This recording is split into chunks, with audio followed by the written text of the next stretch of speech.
लिखो atoms having, आइसोडाइपर्स की definition लिखो, atoms having same difference, atoms having same difference, having same difference in proton and neutron,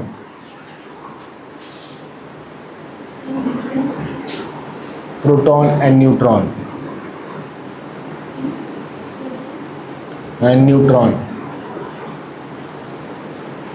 is called isodiphers.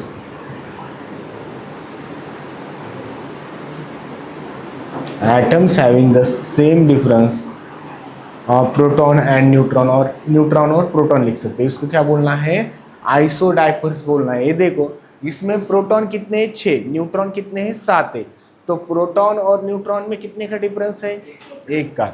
यहाँ पे proton कितने हैं 7 है और न्यूट्रॉन कितने हैं 8, तो डिफरेंस कितना है 1 का। उसको क्या बोलना है, आइसोडाइफर्स बोलना है। क्या बोलना है, आइसोडाइफर्स बोलना है। ठीक है, समझ में आ गया, जिसमें क्या होता है प्रोटॉन और न्यूट्रॉन का डिफरेंस क्या होता है, सेम होता है। समझ में आ गया कि उसको क्या बोलना है, आइसोडाइफर्स। 2 एग्जांपल देके, ठीक है, समझ में आ गया, क्लियर हो रहा है। लिखो, आप कुछ एग्जांपल लिखेंगे, ठीक है। Calculate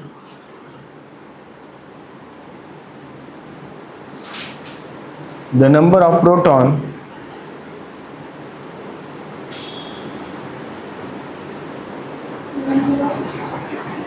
calculate the number of proton comma neutron, proton comma neutron and electron, proton comma neutron and electron, proton common neutron and electron. यहाँ पे स्पीसीज लिखो, proton neutron and electron in the following species. इसमें बताओ proton कितने हैं, neutron कितने हैं, ठीक है।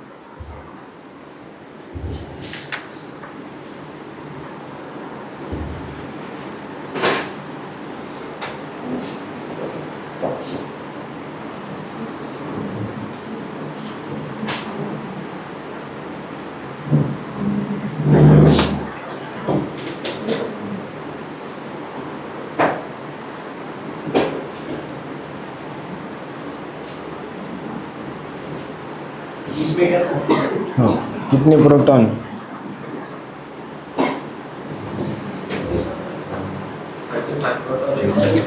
Very good.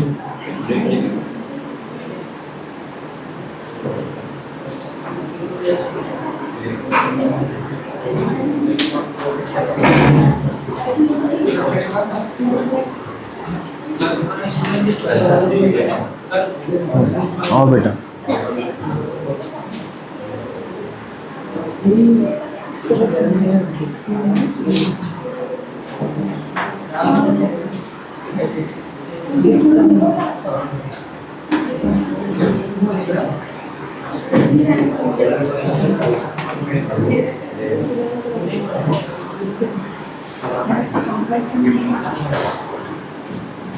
बताओ कितने प्रोटॉन है, कितने न्यूट्रॉन हो और कितने इलेक्ट्रॉन है एटम में। 45 न्यूट्रॉन और इलेक्ट्रॉन, और इलेक्ट्रॉन करेक्ट है, ठीक है। और एक क्वेश्चन लिखो,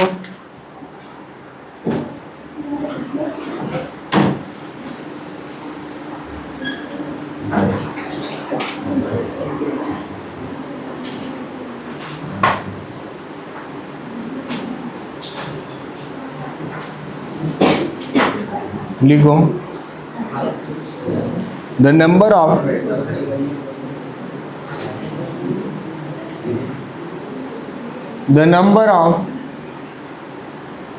electron comma proton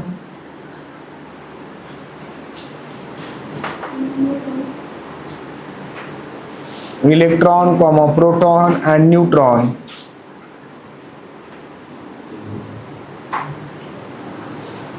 the number of electron comma proton and neutron in a species,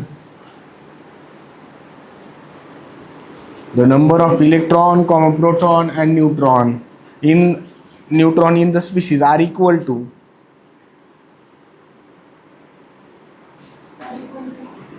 18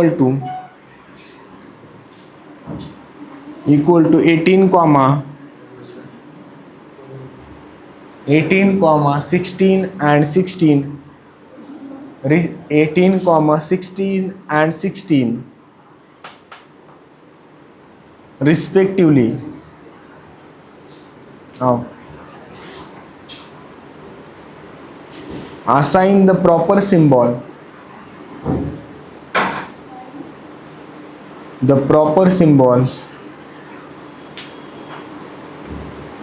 to the species.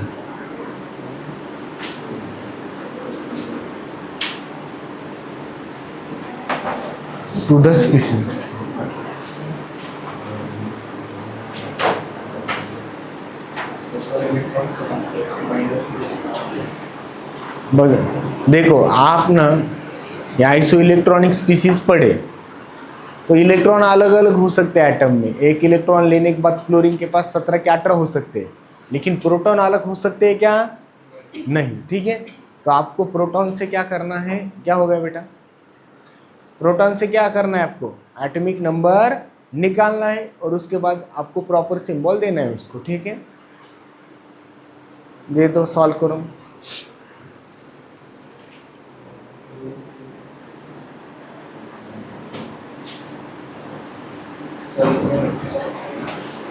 Sulphur है, मास नंबर कितना होता है सल्फर का? पढ़ा है मैंने सब। मास में 32 होता है, तो 16 प्रोटॉन और 16 न्यूट्रॉन। लेकिन इलेक्ट्रॉन कितने हैं? 18 है। 18 है यानी क्या है? तो S2 माइनस देना है उसको। क्या देना है? S2 minus. ठीक है, समझ में आ गया क्या? ये स्पीसीज है वो। ठीक है,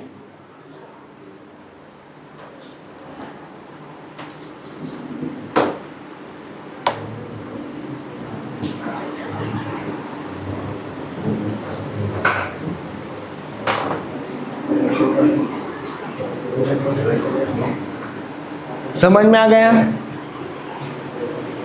समझ में आ गया कि इसका आंसर? तो इसका आंसर क्या है? S2 minus. नहीं समझ में आ गया क्या? तो मुझे बोलो ना, नहीं समझ में आ गया, मैं बताता हूँ आपको। ठीक है बेटा, नेपटून कितने प्रोटॉन है उसमें? 16। तो प्रोटॉन ही उसका एटॉमिक नंबर होता है, तो 16 एटॉमिक नंबर किसका है? सल्फर का है। तो सल्फर का आपको मालूम है 16 एटॉमिक नंबर है, तो एटॉमिक नंबर नीचे लिखते हैं। 16 न्यूट्रॉन आ गए तो इधर लिख दो, 32 नहीं तो इधर लिख दो। ठीक है, और 2 इलेक्ट्रॉन है तो इसको ऐसा भी लिख सकते हैं, S2 माइनस। समझ में आ गया कि बेटा? एटॉमिक प्रोटॉन से एटॉमिक नंबर निकालना है, और इलेक्ट्रॉन कम भी हो सकते, ज़्यादा ही हो सकते हैं आइसो इलेक्ट्रॉनिक स्पीसीज में। समझ में आ गया क्या? और आपको मालूम है सल्फर 2 इलेक्ट्रॉन क्या करता है? गेन करता है। क्लोरीन 1 करता है, फॉस्फोरस 3 करता है।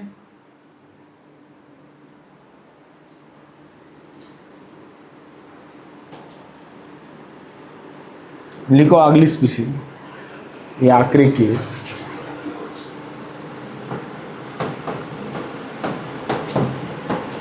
आइसोस्टर्स। क्या प्रोनाउंस करना है इसको? आइसोस्टर्स। ठीक है, molecules having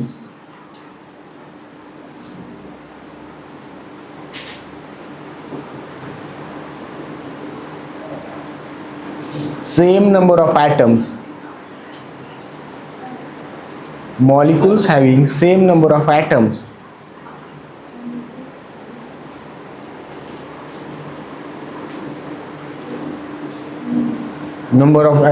and the same number of electron, atoms having same number of, देखो molecules having same number of atoms and same number of electron is called isosters.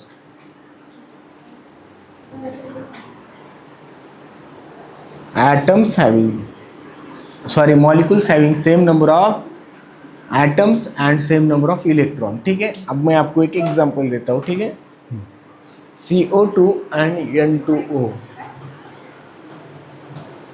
CO2 and N2O। मुझे बताओ रणवीर, यहाँ पे कितने एटम्स है बेटा? कितने हैं?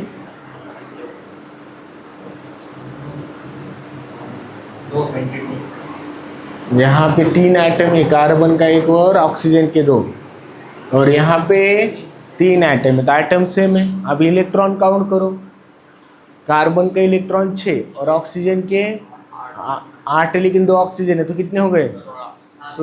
22। और इधर नाइट्रोजन के 7 है, तो 2 है तो 14, और ऑक्सीजन 1 है तो 8, 22। तो 22 इलेक्ट्रॉन हो गए और 3 एटम हो गए। ठीक है, 3 क्या हो गए? इसके एटम्स हो गए।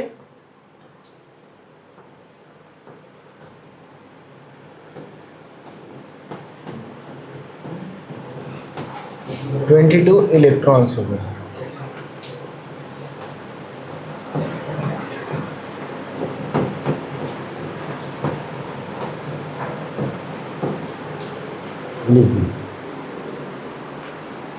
इसी टाइप के क्वेश्चन आपको टैकल करते आएंगे क्या, सॉल्व करते आएंगे क्या? आएंगे ना सॉल्व करते। ठीक है, ठीक है, फिर नेक्स्ट पॉइंट लिखना है क्या? क्या क्वेश्चन ही लेना है? तो क्वेश्चन लेने में, ठीक है, तो हाफ आवर हो गया। ठीक है, तो क्वेश्चन ही हो गया अपने। ठीक है, तो आप क्या लेंगे? पॉइंट ले लेंगे नेक्स्ट। ठीक है, अब लिखो,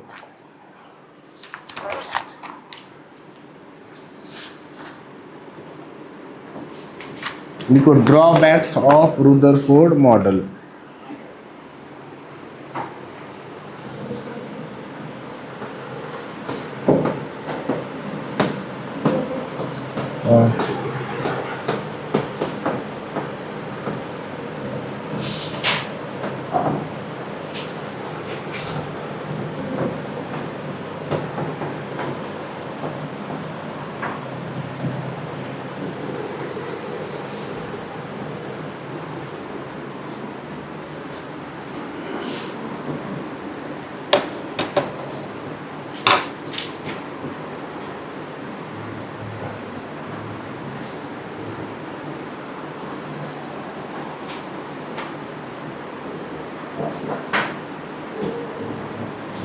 आप देखो रुदरफोर्ड के ड्रॉबैक्स क्या थे। ठीक है, रुदरफोर्ड ने क्या बोला, जो इलेक्ट्रॉन होते हैं क्या, वो न्यूक्लियस के अराउंड क्या होते हैं? कंटिन्यूअसली रिवॉल्व करते हैं। जैसे क्या होता है, जो प्लैनेट होते हैं सोलर सिस्टम में, वो क्या करते हैं? सन के अराउंड क्या होते हैं?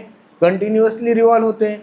वैसे ही इसने क्या बताया, जो एटम है ना, उसके न्यूक्लियस के अराउंड इलेक्ट्रॉन क्या होते हैं? कंटिन्यूअसली क्या होते हैं? रिवॉल्व होते हैं। ठीक है, समझ में आ गया क्या?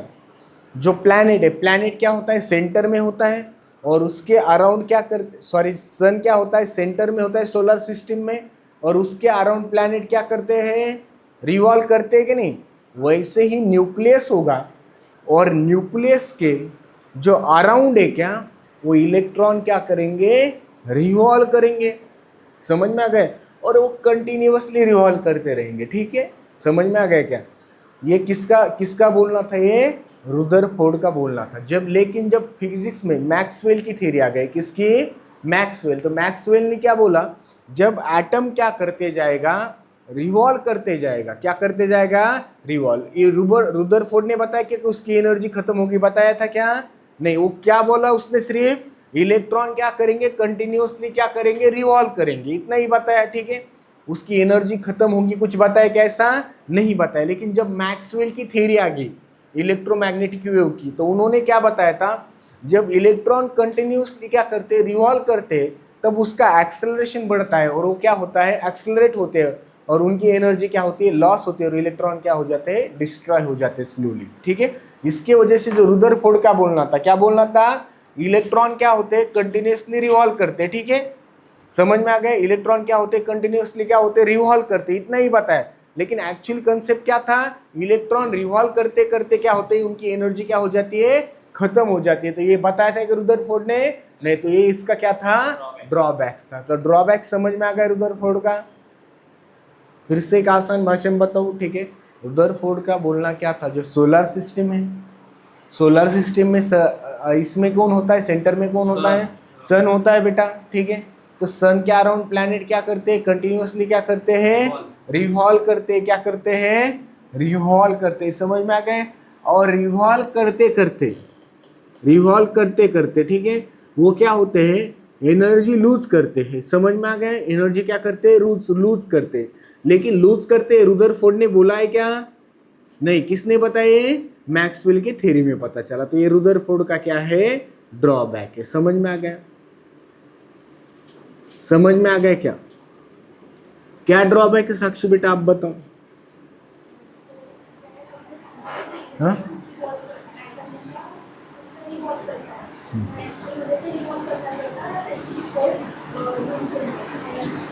एनर्जी लूज करते हो, ठीक है। कब पता चले, ये मैक्सवेल की इलेक्ट्रोमैग्नेटिक थ्योरी आने के बाद। समझ में आ गया क्या, ये क्या था, इनका ड्रॉबैक था, ठीक है। उसके बाद उनका सेकंड ड्रॉबैक क्या था, जो इलेक्ट्रॉन तो रिवॉल्व करते हैं, समझ में आ गया क्या, लेकिन कौन से ऑर्बिट में इलेक्ट्रॉन रिवॉल्व करते हैं, एग्जैक्टली डिस्ट्रीब्यूशन बताया क्या रुदरफोर्ड ने, नहीं बताया। समझ में आ गया क्या, आपको मालूम है ये ऑर्बिट में इतने इलेक्ट्रॉन है, वो ऑर्बिट में इतने इलेक्ट्रॉन, इसने सिर्फ बताया कि इलेक्ट्रॉन क्या करते हैं, ऑर्बिट में रिवॉल्व करते हैं, ठीक है।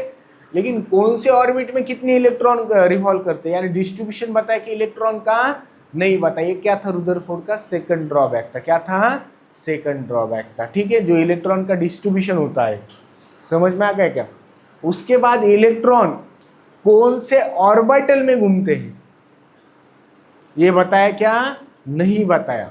समझ में आ गया क्या, आपको मालूम है यस में कितने ऑर्बिटल होते हैं, कितने होते हैं, एक होता है। पी में कितने ऑर्बिटल होते हैं, 3 होते हैं, 6 इलेक्ट्रॉन होते हैं। ऑर्बिटल के बारे में बताया क्या, नहीं बताया। ऑर्बिटल यानी क्या, कहाँ इलेक्ट्रॉन मिलते हैं, सॉरी इलेक्ट्रॉन कहाँ मिलते हैं, ये बताया कि रुदरफोर्ड ने नहीं बताया, ठीक है। तो ये क्या थे, रुदरफोर्ड के ड्रॉबैक्स थे। समझ में आ गया, क्लियर हो गया, समझ में आ गए। तो क्या बोला उन्होंने, जैसा सोलर सिस्टम का मॉडल होता है, जैसा एटम का छोटा सा एक मॉडल होता है, उसमें क्या होता है, न्यूक्लियस होता है।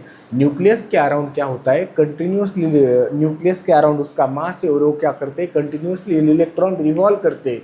रिवॉल्व करने के बाद वो एनर्जी लूज करते हैं, क्या गेन करते हैं, कुछ बताया क्या, नहीं। ये कब पता चला, जब मैक्सवेल की थ्योरी आ गई, तब पता चला इलेक्ट्रॉन क्या होते हैं, जब रिवॉल्व करते हैं तो क्या करते हैं, एनर्जी लॉस एक्सेलरेट होके एनर्जी क्या करते हैं, लूज करते रहते हैं। और लूज करने के बाद एक टाइम पे के बाद क्या हो जाएगा, वो खत्म हो जाएंगे। समझ में आ गया क्या, कुछ डाउट है यहाँ तक, नहीं, ठीक है। उसके बाद उन्होंने क्या बताया, क्लियर हो रहा है। उसके बाद इलेक्ट्रॉन का डिस्ट्रीब्यूशन किया है कि उन्होंने नहीं किया, ठीक है।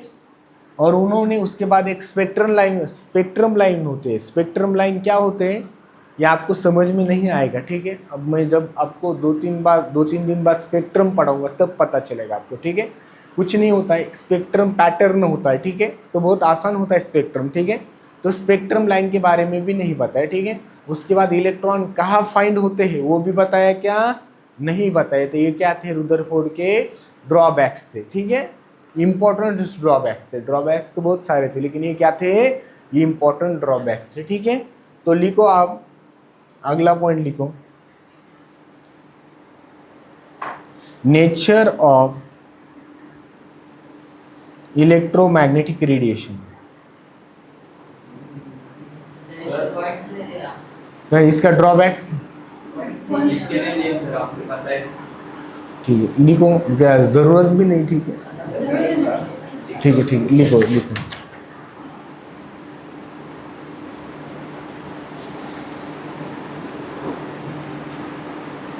लिखो, the Rutherford model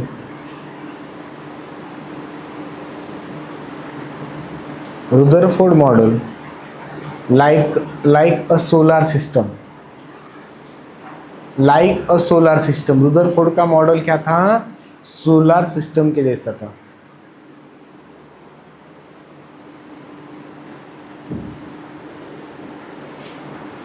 and electron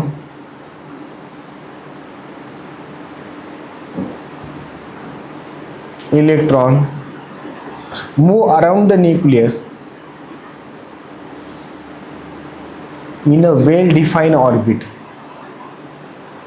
उसने ये बताया था कि इस ऑर्बिट में इसके वेल डिफाइंड ऑर्बिट, ठीक है, orbit ORBIT।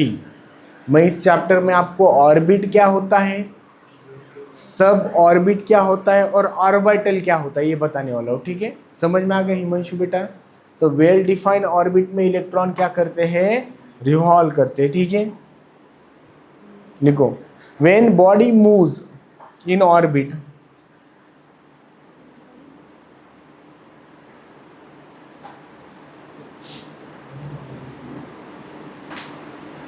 In orbit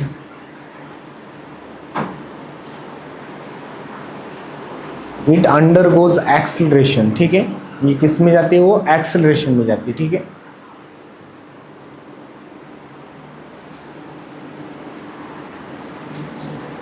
and it emit the radiation,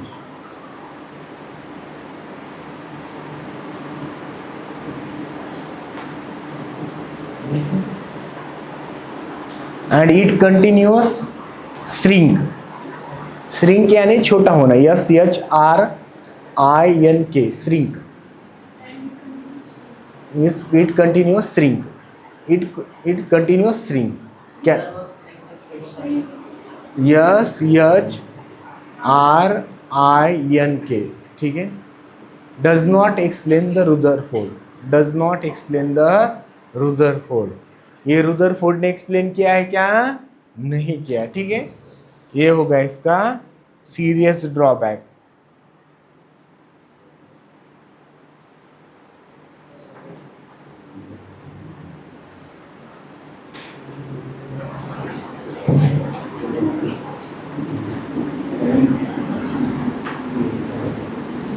लिखो सेकंड ड्रॉबैक, लिखो, it does not explain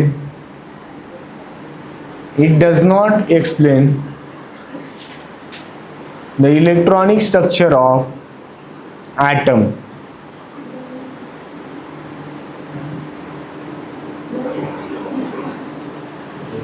does not explain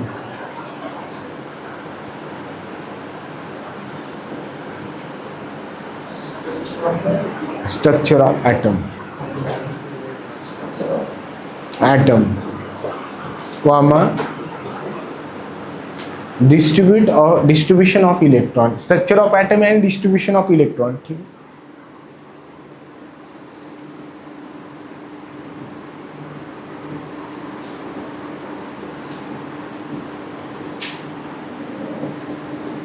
It failed to explain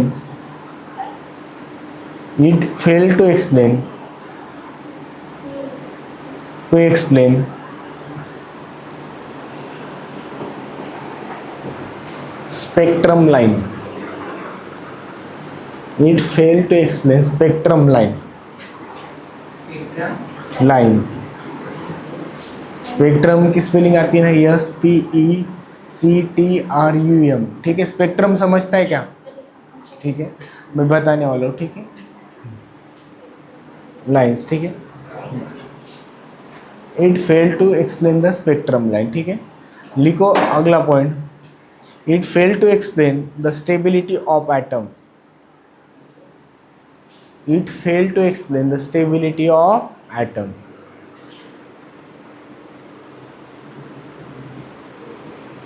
it failed to explain the stability of atom.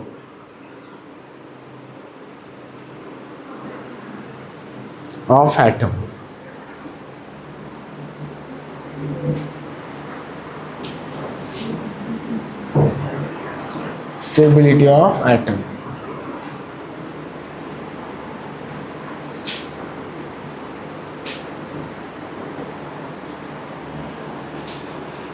समझ में आ गया?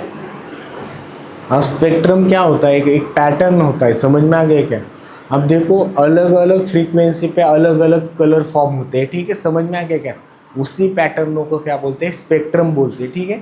अब ये wave magnetic theory होगा ना, उसमें स्पेक्ट्रम ही देखना है अगले पॉइंट में, ठीक है। तो लिखो आप, ठीक है। Nature of electromagnetic radiation, electromagnetic radiation, electromagnetic radiation.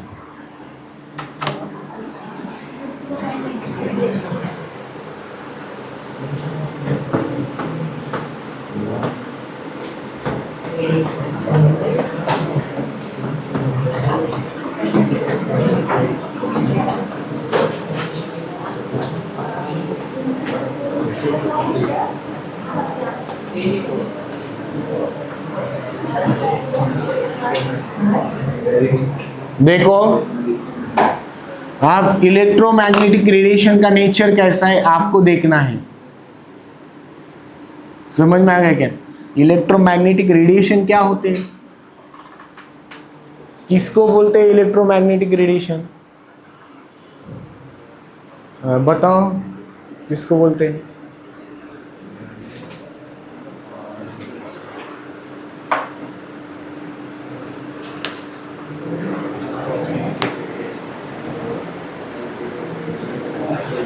बताओ। वेवलेंथ फ्रीक्वेंसी, उसके प्रॉपर्टीज बोल रहे हो आप, ठीक है। इलेक्ट्रोमैग्नेटिक रेडिएशन किसको बोलते हैं?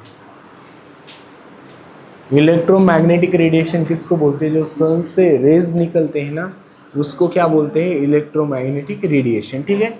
आप देखो, ए बेटा, इलेक्ट्रोमैग्नेटिक रेडिएशन किससे बोलते हैं? उसको बोलने में, जो स्टार से रेज निकलते, नहीं तो क्या बोलो, सन से जो रेज निकलते हैं, ठीक है, उसको क्या बोलते हैं? Electromagnetic radiation. अब मुझे बताओ, इलेक्ट्रोमैग्नेटिक रेडिएशन क्या होते हैं? पार्टिकल होते हैं क्या वेव होते हैं? वेव होते हैं क्या पार्टिकल? पार्टिकल और वेव दोनों होते हैं, करेक्ट बताया। पार्टिकल भी होते हैं और वेव भी होते हैं। उसका क्या होता है? ड्यूअल नेचर होता है। क्या होता है? ड्यूअल नेचर होता है। क्या? इलेक्ट्रोमैग्नेटिक रेडिएशन का, ठीक है। जब इलेक्ट्रोमैग्नेटिक रेडिएशन क्या होता है, युवा सन से यहाँ पे आते हैं, ठीक है, तो उसको क्या बोलते हैं? आने को प्रोपोगेशन बोलते हैं। क्या बोलते हैं? तूने बताया क्या? प्रोपोगेशन बोलते हैं। प्रोपोगेट होते हैं। समझ में आ गया क्या? जब वो प्रोपोगेट होते हैं तब वेव्स होते हैं, और किसी पार्टिकल को क्या करते हैं? वो कोलैप्स करते हैं, तब क्या होते हैं? कोलैप्स में क्या बोलोगे उसको? हिट करते हैं, तब क्या होते हैं? वो पार्टिकल होते हैं। क्या होते हैं? पार्टिकल होता है। उसका क्या होता है? ड्यूअल में नेचर होता है। क्या होता है? ड्यूअल नेचर, ठीक है। समझ में आ गया क्या? तो इलेक्ट्रोमैग्नेटिक रेडिएशन का नेचर कैसा होता है? सांची बेटा आप बताओ, कैसा होता है? हाँ, क्या?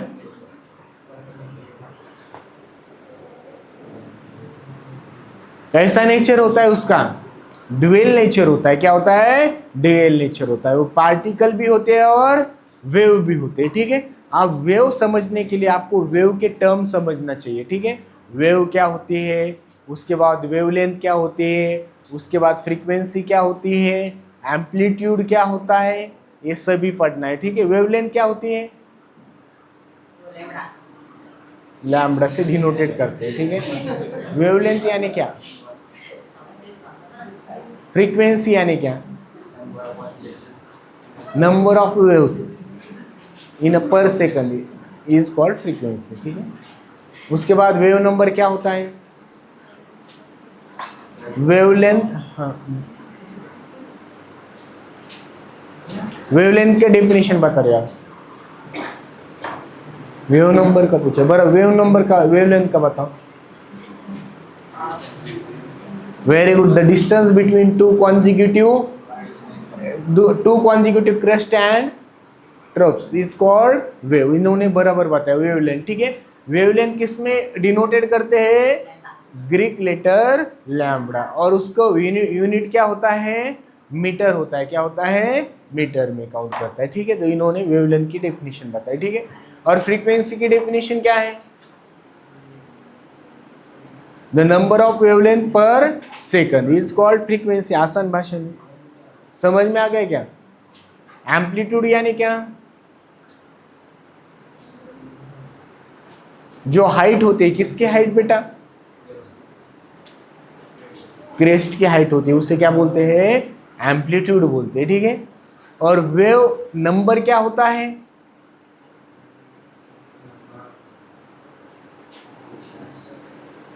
बताओ।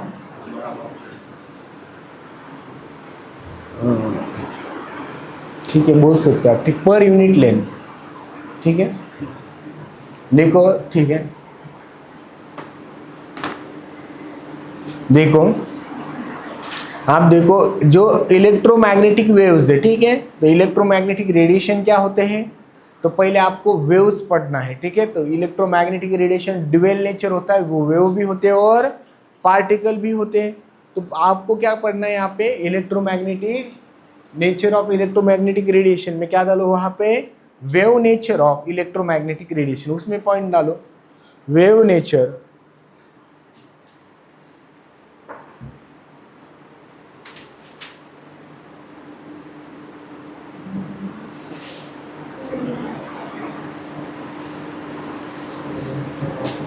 वेव नेचर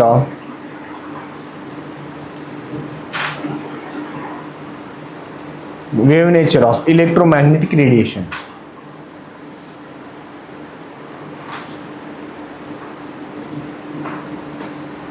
और ये किसने बताया? मैक्सवेल ने बताया। किसने? मैक्सवेल ने। पहले एक्सप्लेन किसने किया वाला है? मैक्सवेल ने, इलेक्ट्रोमैग्नेटिक रेडिएशन का नेचर, ठीक है। आप लिखो उसमें वेवलेंथ,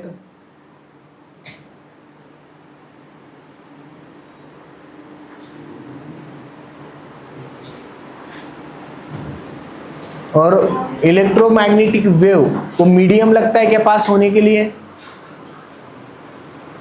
साउंड वेव्स को मीडियम, साउंड को मीडियम लगता है, तो इलेक्ट्रोमैग्नेटिक रेडिएशन को मीडियम लगता है क्या?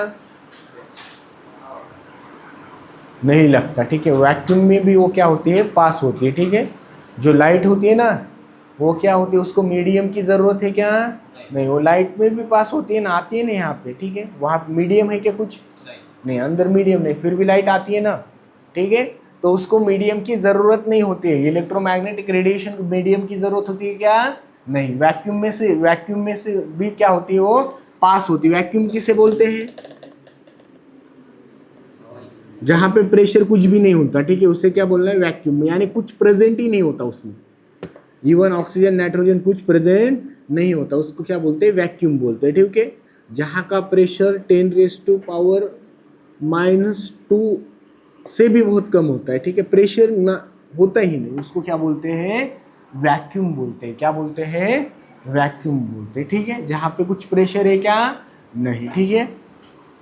तो वहां से भी इलेक्ट्रोमैग्नेटिक रेडिएशन क्या होते हैं? आती है, पास होती है, ठीक है, उसमें से भी, ठीक है। और इसने बताया वो क्या होते हैं? इलेक्ट्रोमैग्नेटिक रेडिएशन क्या होते हैं? ऑसिलेट करते हैं एक दूसरे को, कैसे? परपेंडिकुलर, ठीक है। समझ में आ गया? ये फिजिक्स में आपको हो चुका होगा, ठीक है। तो लिखो, पहले टर्म लिखो, वेवलेंथ।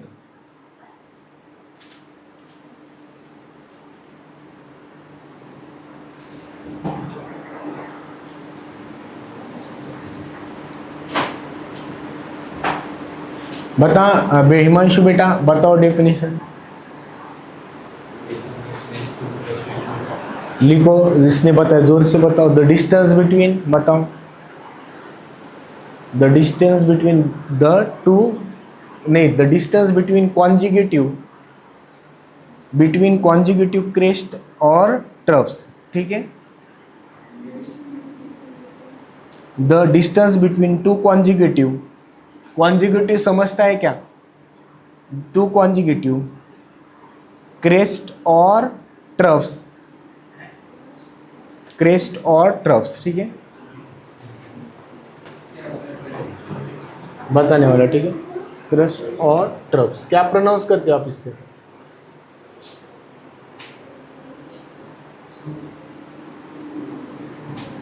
क्रेस्ट और ट्रफ्स, ठीक है।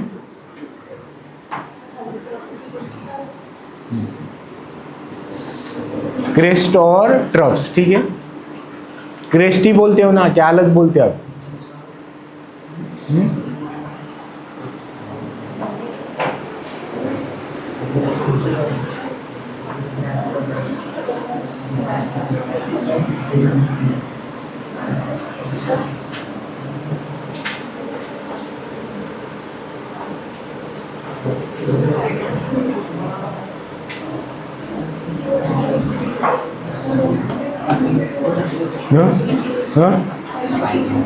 क्रेस्ट और ट्रफ्स।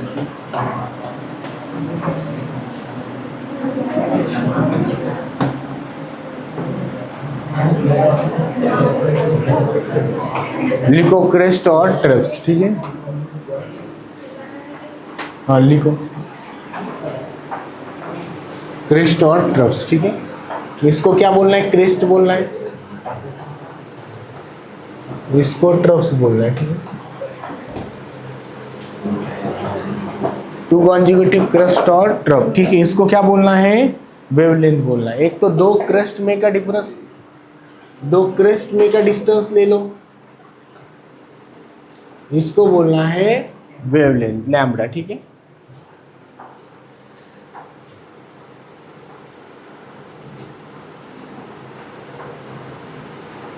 वेवलेंथ, ठीक है, लैम्बडा बोलना, ठीक है। वेवलेंथ यानी क्या? दो कॉन्जिक्यूटिव क्रेस्ट और ट्रफ में का जो डिस्टेंस होता है उसे क्या बोलते हैं? वेवलेंथ बोलते हैं। क्या बोलते हैं? वेवलेंथ बोलते हैं, ठीक है।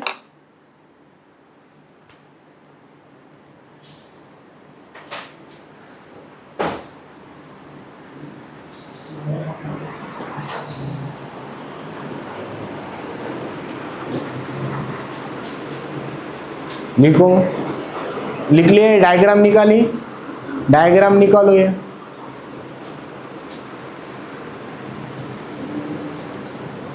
वेवलेंथ समझ में आ गया क्या? ये दोनों में का जो डिस्टेंस होगा उसको क्या बोलना है? वेवलेंथ, ठीक है। लिखो wavelength is denoted by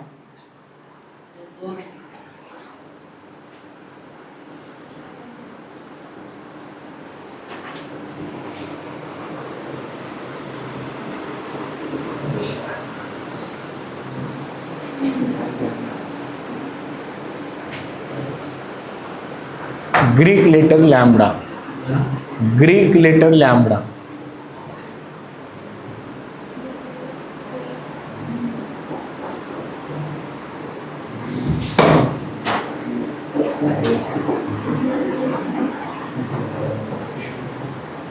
Greek letter नहीं बेटा, ग्रेट नहीं, ग्रीक।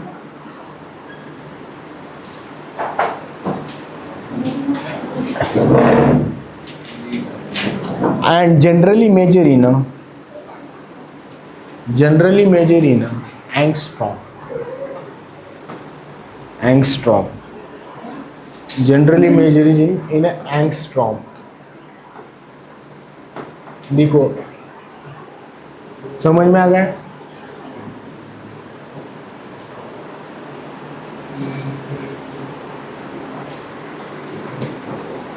और नैनोमीटर,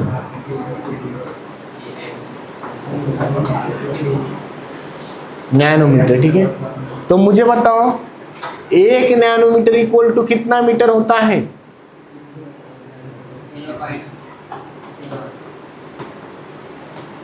10⁻⁹ मीटर होता है, ठीक है। और एक एंगस्ट्रॉम इक्वल टू कितना होता है? 10⁻⁻ मीटर होता है, ठीक है। समझ में आ गया? तो आप तो एक देखो, सबसे मीटर यानी क्या होता है? सेंटीमीटर में कितना होता है? 10⁻² होता है। माइक्रोमीटर में क्या होता है? 10⁻⁶ होता है। नैनोमीटर में क्या होता है? 10⁻⁹ और पिकोमीटर में 10⁻12। लेकिन जो आपकी वेवलेंथ है वो किस में काउंट करते हैं? नैनोमीटर, नहीं तो क्या बोलो? एंगस्ट्रॉम। समझ में आ गया? कुछ डाउट है यहां तक? लिखो frequency,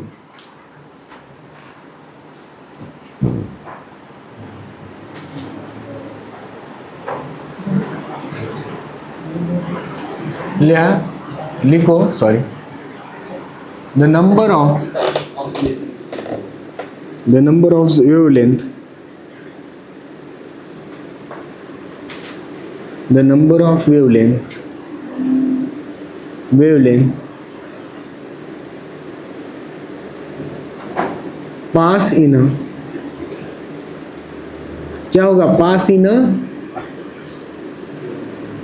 1 second, pass in a 1 second,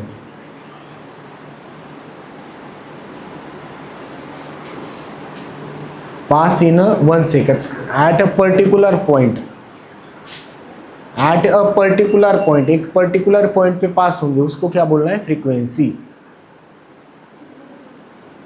particular point is called frequency. Frequency denoted by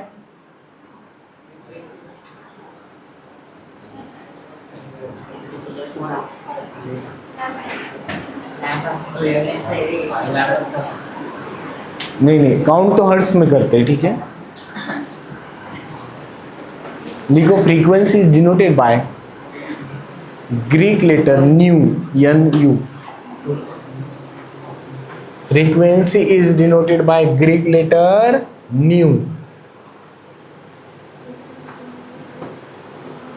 Greek letter nu. थोड़ा सा वी जैसा ही सिंबल होता है, ठीक है, न्यू का, ठीक है. हाँ, थोड़ा सा ऐसा, थोड़ा सा क्रॉस लिखना है, ठीक है. इसका म्यू है बेटा, वो न्यू है, न्यू. ये बोल रहा है कि तू, ये म्यू है बेटा, वो डायपोल मोमेंट है, ठीक है. अब ये न्यू है. थोड़ा सा ऐसा क्या करते हैं उसको, थोड़े से लाइन क्या होने चाहिए यहाँ पे, ठीक होने चाहिए, ठीक है. जान दो, ठीक है, लिख दो छोटा कैप स्मॉल वी लिख दो, ठीक है. इसको फ्रीक्वेंसी की यूनिट क्या होता है, ग्रीक लेटर न्यू, ठीक है. It is the symbol of, it is a mu, it is a new, ठीक है. It is the symbol of dipole moment frequency, ठीक है. लिखो. आणि ऐसा यूनिट ऑफ फ्रीक्वेंसी क्या होता है, आप भी बताएं अपनी. हर्ट्ज.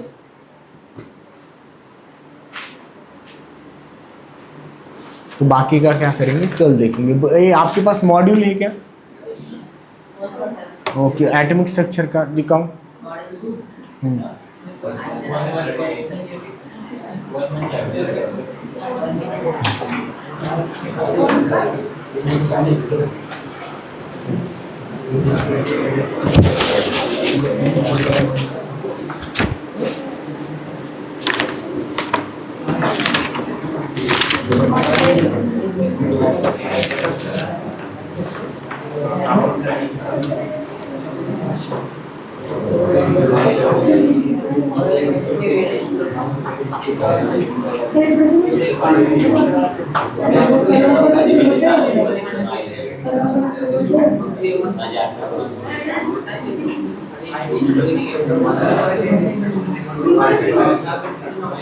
देखो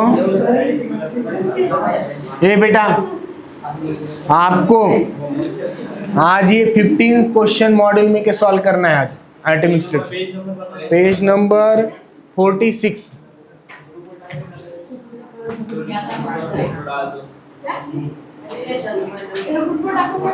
ये ग्रुप ने आता से यहाँ पे ही बेटा कैमरा बंद करो.